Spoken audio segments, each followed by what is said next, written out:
وسلم علی رسول الکریم۔ رضا گرافی جو ایک یوٹیوب چینل ہے اور جو خبریں وغیرہ دکھاتے ہیں، میں اس چینل کے چلانے والے محمد رضا کو ایک نصیحت کرنا چاہتا ہوں کہ دیکھیے محمد رضا صاحب، آپ نے آج بڑے ہی ایک غیر مہذبانہ انداز میں اور توہین کے جیسے الفاظ میں آپ نے مولاناؤں کہہ کر اور شیعہ سنی کہہ کر کے مولاناؤں باز آ جاؤ، شیعہ سنی نہ کرو۔ تو میں یہ عرض کروں گا بیٹا، انڈر ویئر سے باہر مت نکلو، اس لیے کہ قرآن علماء کی شان کا خطبہ پڑھتا ہے، انما یخشی اللہ من عبادہ العلماء۔ تمہیں تو بیٹا ابھی یہ بھی نہیں معلوم کہ لفظ مسلمان کا ترجمہ کیا ہے، تمہیں ابھی یہ بھی نہیں معلوم کہ لفظ انسان کا ترجمہ کیا ہے، تمہیں ابھی یہ بھی نہیں معلوم کہ لفظ قرآن کا ترجمہ کیا ہے، تمہیں ابھی یہ بھی نہیں معلوم کہ لفظ آدمی کا ترجمہ کیا ہے۔ بہرکیف سنو ایک حدیث، اللہ کے رسول صلی اللہ علیہ وسلم نے فرمایا اغدو عالما او متعلما او مستمعا او محبا فلا تکن الخامسہ فتح لکے، اور سن لو کہ یا تو عالم دین بن جانا، یا عالم دین کے شاگرد بن جاؤ، یا پھر عالم کی بات سننے والے بن جاؤ، یا پھر عالم سے محبت کرنے والے بن جاؤ۔ یہ اس حدیث پاک کا ترجمہ ہے، فلا تکن الخامسہ، چوتھے مت بننا، عالم سے بغض رکھنے والے، ان کی بے عزتی کرنے والے، ان کی توہین کرنے والے، یہ مت بننا، ورنہ کیا ہوگا؟ سرکار مدینہ صلی اللہ علیہ وسلم نے فرمایا کہ تم ہلاک ہو جاؤ گے، برباد ہو جاؤ گے۔ تم کارٹونوں کی طرح بات کرتے ہوئے تم نے علماء کی شان میں بے ادبی کی ہے، آئندہ مت کرنا میرے بھائی۔ یہ حدیث بات سنا دی، وہ قرآن کی ایک آیت سنا دی، اب رہا سوال شیعہ سنی ایک ہو جاؤ۔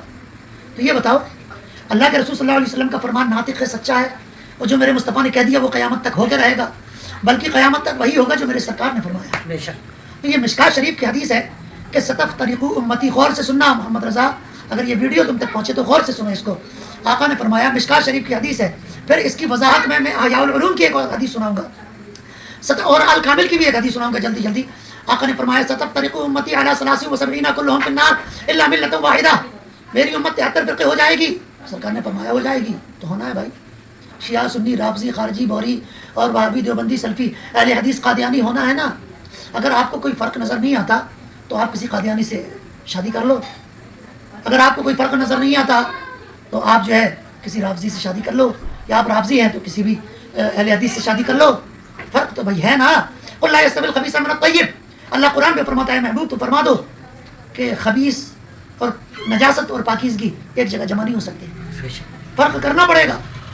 گڑ گوبر ایک نہیں ہو سکتے، حلوہ اور مکھانا ایک نہیں ہو سکتا، پیشاب اور روح افزا کا شربت ایک نہیں ہو سکتا بھائی۔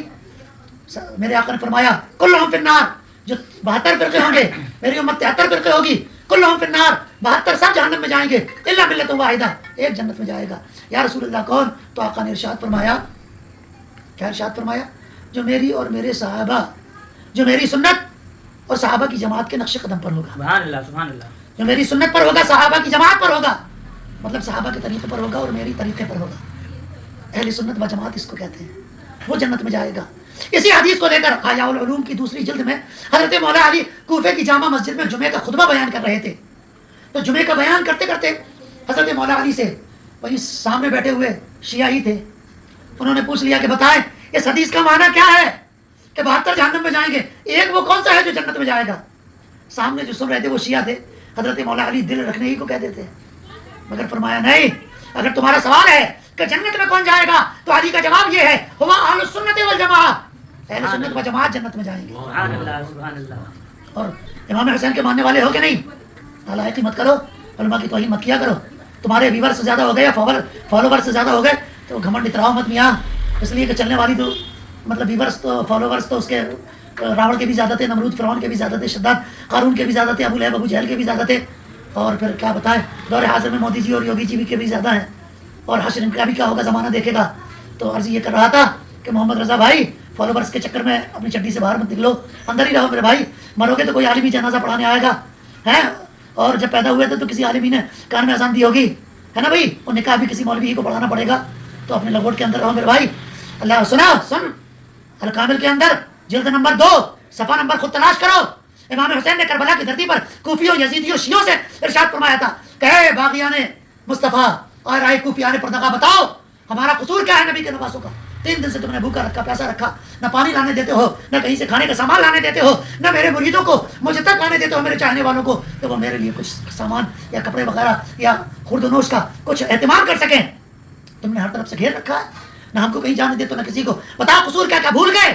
سنو، اس وقت یہ جملے تھے آقا کریم امام حسین علی مقام تاجدار کربلا حضرت جدیو علیہ الصلوۃ والسلام نے ارشاد فرمایا تھا کہ اولم یبلغتکم قول مستفیض، بھول گئے میرے آقا کائنات صلی اللہ علیہ وسلم نے کیا فرمایا تھا؟ تو کوفیوں نے پوچھا شیعوں نے کہ بتائیے کیا فرمایا تھا؟ تو ارشاد فرمایا تھا لی ولی اخی، میرے اور میرے بڑے بھائی امام حسن مصطفیٰ رضی اللہ تعالیٰ عنہ دونوں کے بارے میں ارشاد فرمایا تھا. غور سے سنو یہ حدیث الکامل کی جلد دوسری میں لکھی ہوئی ہے. انتما سیدہ شباب اہل الجنہ وقرۃ عین اہل سنہ، اے میرے صحابہ یہ دونوں نوجوانان جنت کے سردار اور اہل سنت و جماعت کی آنکھوں کی ٹھنڈک ہے. سبحان اللہ سبحان اللہ. اہل سنت و جماعت آیا کہ نہیں آیا؟ تو بس آپ سے گزارش ہے کہ علماء کی توہین بے ادبی نہ کریں، مہربانی ہوگی، اور جو نصیحت کرنا ہے آپ عوام کو کرتے ہیں کرتے رہیے. علماء کی بارگاہ ہاں نصیحت کریں، سب کو کریں، مگر توہینی انداز میں نہیں، ورنہ اب اتنا کہا ہے، آئندہ جو کہوں گا وہ آپ کو کسی نے نہیں کہا ہوگا، آپ کے کان برداشت نہیں کر پائیں گے، آپ کی عقل جھنجھنا اٹھے گی. میری ادب سے گزارش ہے کہ علماء کی بارگاہ کے مؤدب بنے رہیے. اللہ تبارک و تعالیٰ سے دعا ہے ہمیں اپنے علماء کا ادب و احترام اور ان کی تعظیم و تکریم کی توفیق عطا فرمائے. آمین.